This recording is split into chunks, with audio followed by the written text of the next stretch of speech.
I'm David Dowell. I'm a principal with Dorado Architects from Kansas City, Missouri.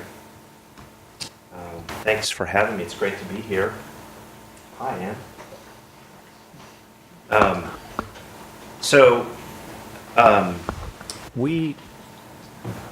Can you hear me okay?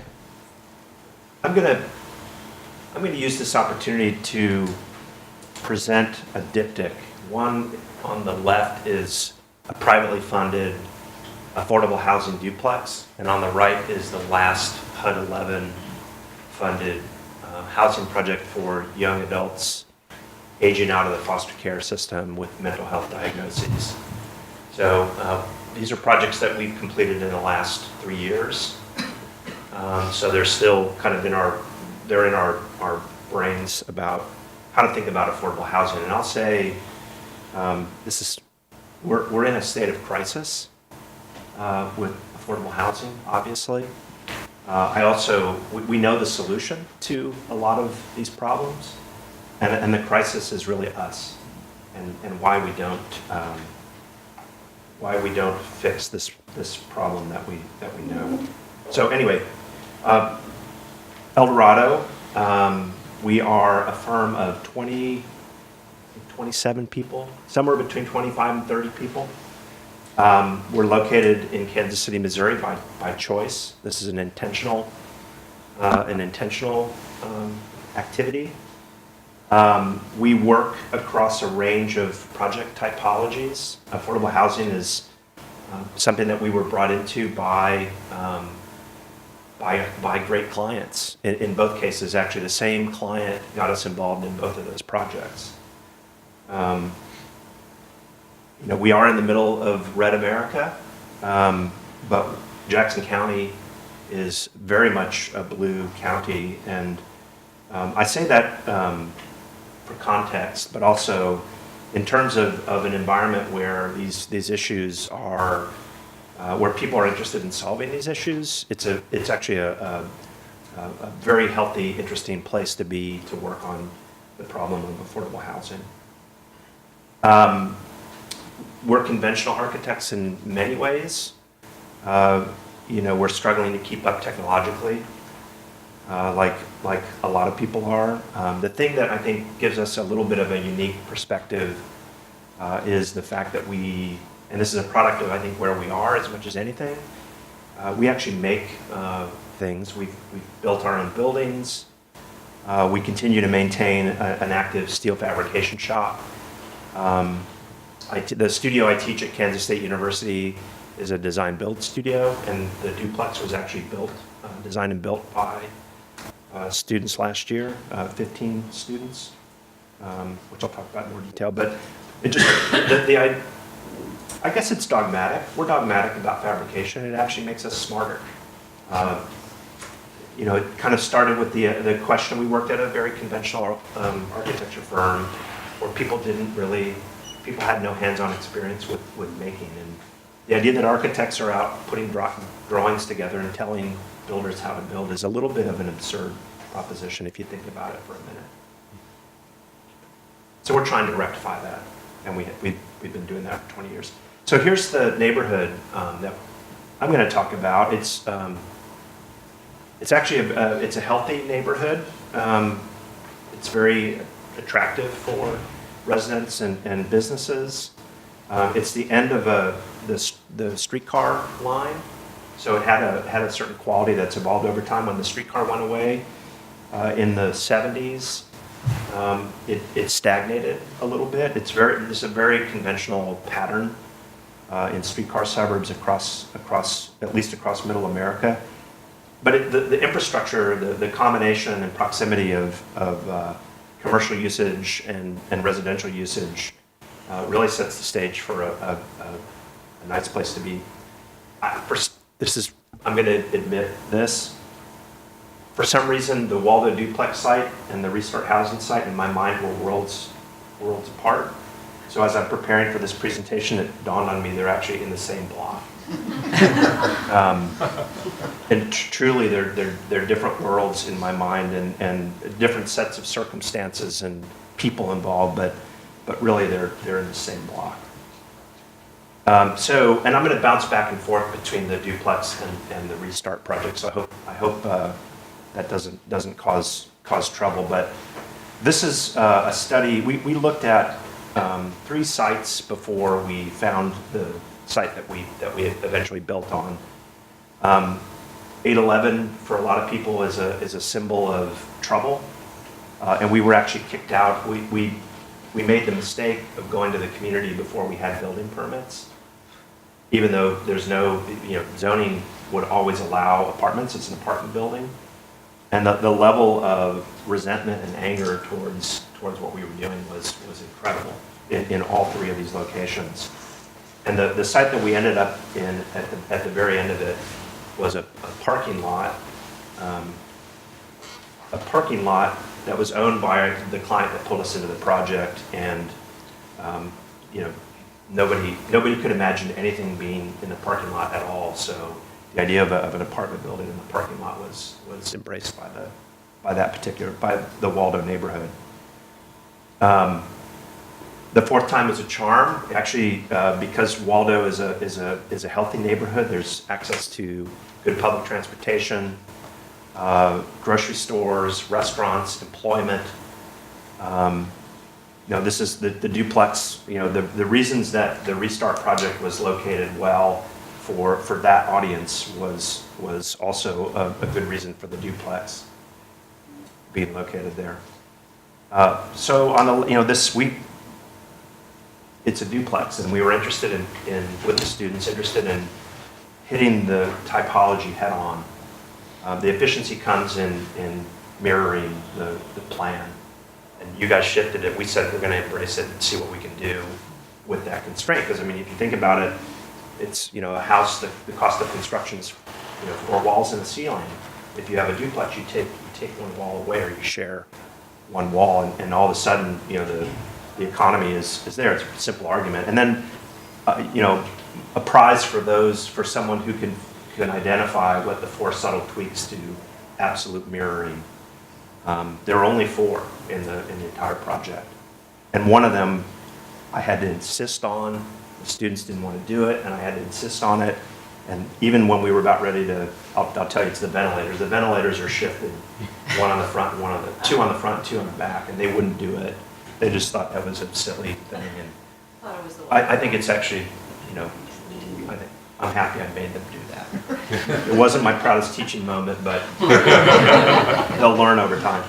So, and then, on the restart project, the exploration with that housing typology, 811, it doesn't exist anymore. It basically was a grant for a developer working with a service agency to develop and run apartment buildings, or in this case, for young adults who were aging out of the foster care system that had mental health diagnoses. It's a strange condition that we have created in America, and we talk. It's a condition that doesn't have to persist, and yet it does. The percentage of the homeless population in Kansas City, in particular, which is what we know, 35% of the homeless population comes out of this dynamic. And it's a fixable situation if you just simply bridge that audience into supportive housing. But anyway, so housing, the unit makeup is the unit design is the big issue with HUD. And as we were getting into it, we thought, we learned a lot. We received a SAMHSA grant from the state of Missouri to do some programming and research in the beginning, to talk to residents and find out what they were interested in, what they liked. And one of the interesting things we learned was, and Larry talked about this a little bit last night, but people with mental health diagnoses are highly attuned to acoustics and light and nature, and also if say you tweak me, and I'm living in this building and I have to get to my apartment and you're in my way, it sort of exacerbates anxiety. So a simple move was to create movement networks throughout the building that gave people options so that they could be in control. Ultimately, it's about empowering the residents with an ability to control their lives and control how they exist. Sorry, back to the duplex. Very, very simple, simple floor plan. Each of the units is 750 square feet, which in New York maybe is not such a big deal, but in Kansas City it's unheard of. You know, we can let our belt out and expand in Kansas City. We are not lacking for space. You know, simple organizational strategies, actually a double loaded corridor with functions off the side. And then we worked with Derek Porter, who many of you know. Derek's always generous when I need help. When I need help with lighting and when the students are in a situation where they really need to understand the power of lighting, and this is natural lighting, artificial lighting. Derek is always available and generous with his time. So to the extent that the lighting in this project is effective, Derek deserves a lot of the credit for that. Shifting back to Restart, so here's the floor plan. It's organized around it's a double-loaded corridor strategy, organized around 2 courtyards with circulation that is a little bit complicated. Actually not complicated at all, but a little bit atypical. There's a laundry facility, and then another piece of the 811 funding strategy that always comes under scrutiny is the community room. And for us, it was important programmatically to have the community room as almost a standalone building, as a point of controlled interaction between residents and the neighborhood. And the community room is used for yoga, for neighborhood meetings, for counseling, all kinds of, movie night, when the Royals won the World Series, sorry Mets fans, the community room was a buzz with activity. We used saturated color. We also worked with students over 2 years on this project, just to help expand thinking about what we were doing. And one of the things that we learned with the students, there was a preconceived idea that saturated color would somehow exacerbate, anxiety, and it turns out not at all the case. In fact, if saturated color is deployed strategically, it's engaging and adds a lot of vitality, as it does for anybody else who likes color. This is the residential fabric that we're dealing with in Waldo. Very small. It's not as degraded as the Midtown neighborhood that we just looked at, but it's stable, but in need of a little bit of a boost.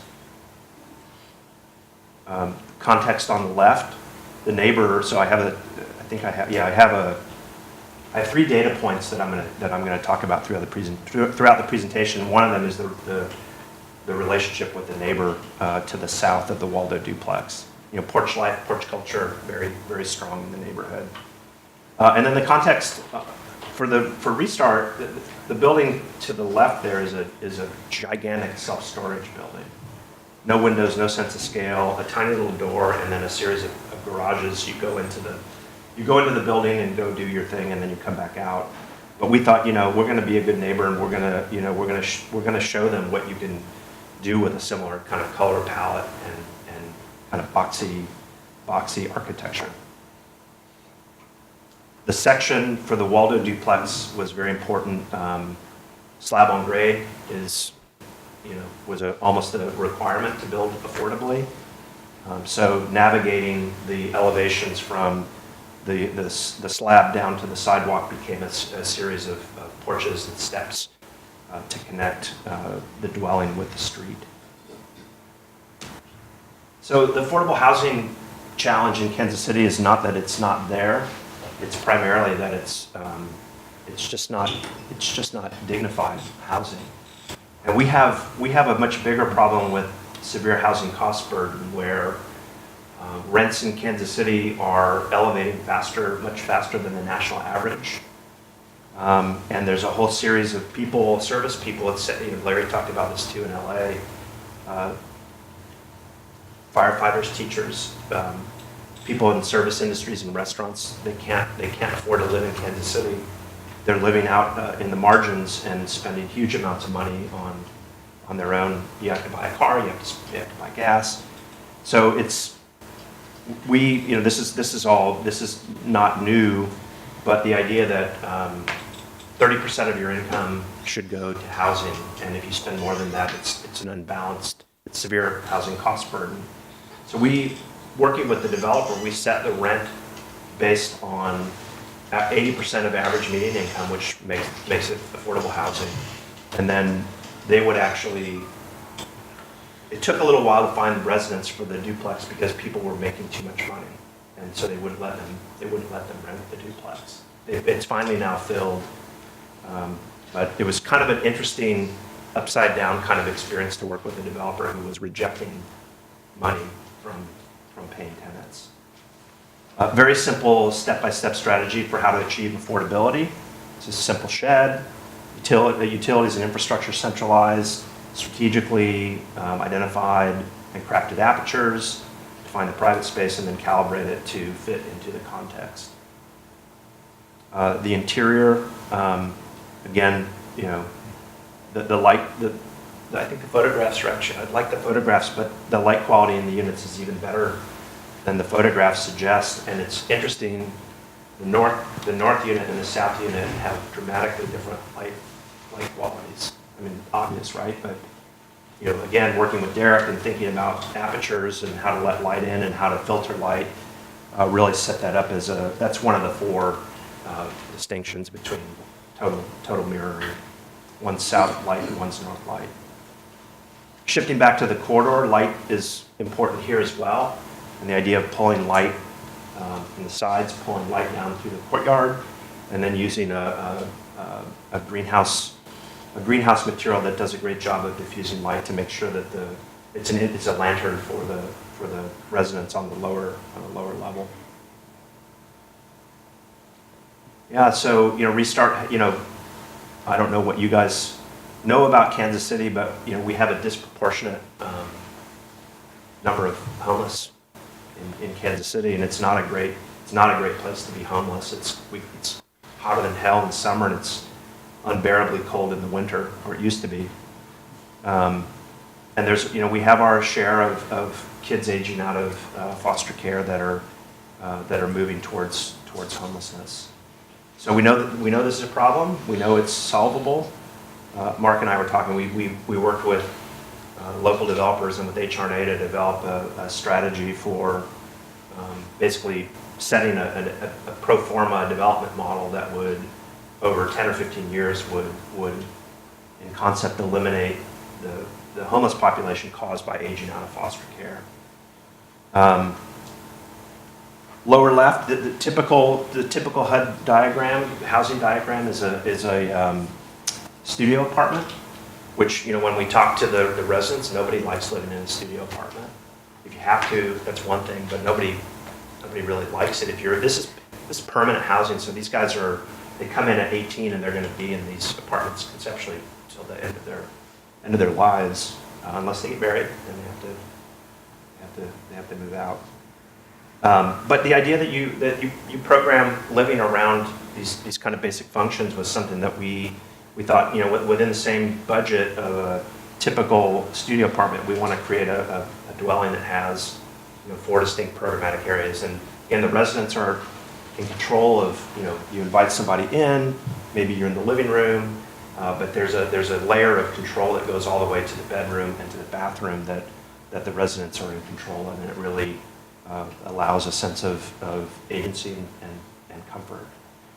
The double-loaded corridor, it's efficient. There's a reason why the vast majority of HUD projects are double-loaded corridors. By developing these cells, we were able to start to manipulate the arrangement, and in each of the different locations before Waldo, we had the fortune of being able to explore different configurations. Again, we worked with students over the years to think about furniture, to think about programming of the community, all of the things that kind of get left out of a typical HUD process. The work that is built was actually a mobile office for AFI, for Asian Americans for Equality. We were in dialogue with them too about, this is a group that's here in New York that bought an 18-acre property in Kansas City for reasons that we still don't fully understand. But they're a great institution, and the conversations with them about social justice, equity, and housing really helped kind of solidify our thinking about what we ought to do here. And in the end, the students built a picnic table for the reason that the students actually didn't build something in the project. It was around the time that the government shut down, if you remember that. So the funding stopped and the academic schedule did not. So we had to move on, unfortunately. But then we revved up, and then the next year we built 2 substantial projects subsequently. So this just talks a little bit again about this kind of step-by-step process, and energizing the corridor, and really thinking programmatically about the corridor as a positive part of dwelling and health, and then thinking about the community room as a piece of program that was essential and not a toss away. Simple diagrams again. Cross ventilation, light from 2 sides. I mean, these are all things that we all should know. They shouldn't be. I shouldn't have to even talk about it, but here we are talking about it. Interior environments on the left and on the right. I will say I'm not happy with the way that the interiors, and we talked about this a little bit. The 811 interiors. I want to do this project again and set that as number 1 priority to deal with furniture and lighting, and we just at some point you do have to kind of pick your battles. Light, color, design. This is I so much appreciate this is about design. We can talk about logistics and stats and challenges and problems. So meaningful data point 3.0. The neighbor to the south was pissed, and he referred to our project as that damn tin shed. And anybody who would talk to him, he would go on and on and on about it. So now that the residents have moved in and they're actually using the porches, he's out on his porch talking to the neighbors and getting to know them. So that damn tin shed is actually starting to ripple out into the neighborhood. So again, I just these are explorations and typologies that are out there, and they're known strategies for addressing affordable housing. And as architects, we should be all up in this stuff. And for students that are out there's some students. I encourage you to find a place, find firms that are doing this kind of work, find places where impacts are being made, and it may not be in New York. Kansas City is a great place for doing experimental work. We have good restaurants. We have the Block building. We've got all kinds of great things. We have a decent airport. We're getting a brand new airport, $1 billion airport. It's actually a really decent place to live. And these kinds of places are really you can get at some things that you can't get at in New York. So thank you.